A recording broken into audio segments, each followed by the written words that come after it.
Good morning, everyone. Thank you all for coming. I think we got a good crowd.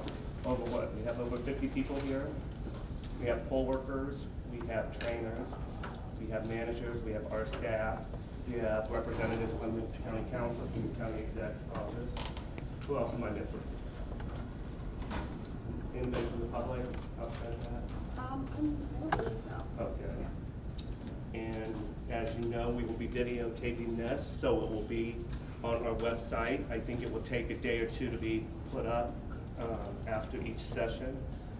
Today we are lucky to have our current vendor, who will be giving the first presentation of the three that we selected to come back to the Board of Elections and present their equipment, their hardware and software to us.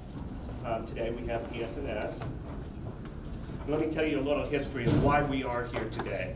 As you know, Senate Bill 135 allotted $104 million to counties in Ohio to buy new voting equipment. And Cuyahoga County's allotment was $10 million. We are lucky that we are at a phase in our election equipment cycle that we are not in immediate need to purchase new equipment.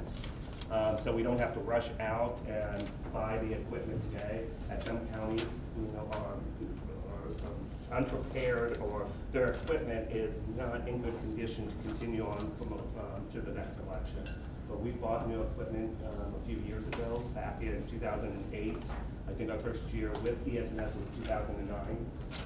And then we have bought some high-speed scanners, and those were implemented in 2014. So we are in a good position here in Cuyahoga County going forward with this equipment purchase and infusing it into the election cycle over the next few years. I'd like to thank Chantil for putting this together. I know all the hard work you have done working with the vendors, surveying the vendors, coming to where we are now, the final selection process. The time frame, it is our intention to go through this process and have a recommendation to our board in, I would say, around the May commission meeting. So with that said, I'm going to turn this over to Chantil, who will talk a little about the survey. Your feedback is very important to us. So we want you to be partners in our selection process. And so Chantil, if you would give a little overview of what you expect in the survey. Yes. Good morning. I'm Chantil Sater. I'm the election administrator here in Cuyahoga County for those of you who don't know me. When you walked in today, you were given a packet that includes a paper copy of the survey. It's very easy to follow along. First, we go into sections based on the equipment. So we'll look at, the first section is on the precinct-based scanner, which is the scanner that is right here. It's the one that goes out to the polling locations. And then there's a section for the ADA voting equipment, and there's a section for the high-speed scanner. Some of these things will be in the afternoon session that is just for our staff only, so you only have to fill out the appropriate sections that you're here for this morning. We will be sending a link out this evening for this ES&S survey. We're gonna ask you to, this is just for you to help keep up during the day, but we're gonna ask you to submit it using the online survey that we send out. If you are gonna be with us for tomorrow and Thursday, you'll get a different survey for that, and we'll send a link out tomorrow night and so forth on Thursday. So, thanks for coming, and Greg, you gonna kick it off for ESNS? Yeah. Okay. Right, thanks, Pat. Appreciate you. Okay, my name's Craig Seibert, and I am the salesperson for the great state of Ohio. As Pat mentioned, we're lucky enough to be Cuyahoga's current vendor. What we're going to talk about today is the DS200, and I know you guys currently have a product called the DS200, but we're going to talk about the enhancements to what we've done to the DS200 over the last several years. The Express Vote would take the place of your current AutoMark, okay? And then this is an Express Vote tabletop model. We also have a kiosk model. We just thought we'd bring it to show some counties like it. And when we talk about early voting and stuff, this could potentially be an option, or in-person absentee, but now with House Bill 41 passing, I think it's going to turn into more like an early vote scenario. So we'll discuss that. And then the afternoon, we'll talk about the enhancements to your current 850.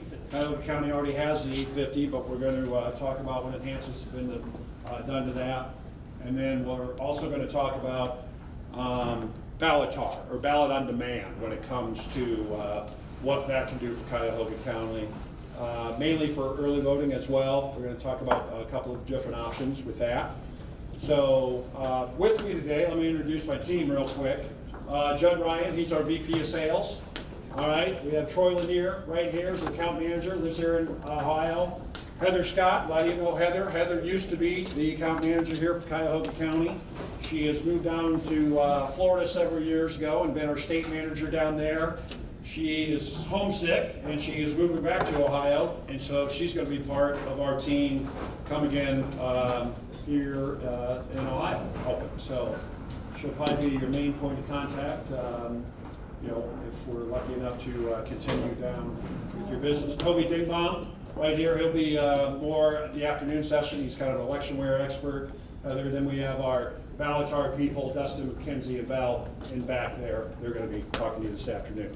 So I thought I would let Judd kick it off with the company overview, and I'll come back up and start with the tabulation demo. So with that, I'll pass it over to Judd.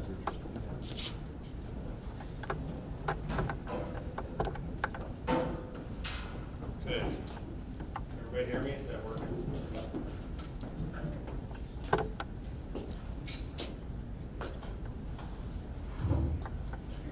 Okay. I'd like to talk just a little bit about the company as a whole. I think typically people like to dive right into the equipment. That's the fun part, right? You know, for example, the state of Ohio, they certify product, and they've gathered pricing for everybody. So they make sure that the product works for the state of Ohio, and they make sure that every county is getting the best price. What they don't really do for the counties is vet the companies. So I think that's an important piece. Obviously, we have different folks in here, but I think everybody in here is probably a Cuyahoga County taxpayer, right? We've got people from the county, the administrator's office, they're probably concerned about county finances and so forth. And I bring that up because the election business is a tricky business.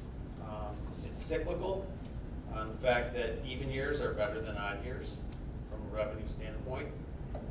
And there's also highs and lows in selling equipment. You know, the entire country upgraded their equipment during the Help America Vote Act, which was basically done between 2004 and 2006 nationwide.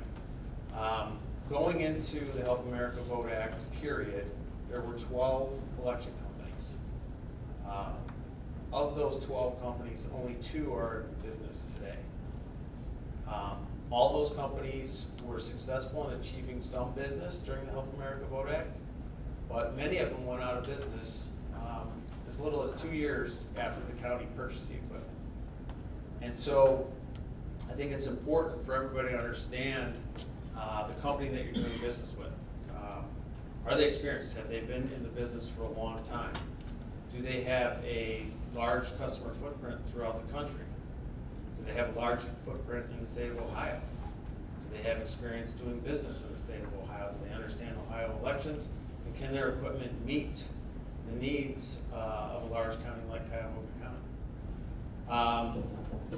You know, one way to do that is to ask the companies that are buying for your business for audited financial statements. Are those companies making a profit? Is their business sustainable? If you don't do that, you could find yourself in the same boat as many others did that bought new companies that maybe had a bell or whistle that they liked about their product line, or maybe they were the least expensive out of the gate. And those counties were left holding the bag and had to buy new systems, not with federal dollars, but with county dollars, just two years later in many cases. Some of the bigger players like Diebold and Sequoia, you know, pretty experienced companies that have been in the business, they're both gone just 6-7 years later after the Help America Vote Act. So I think it's a very important part of the evaluation and something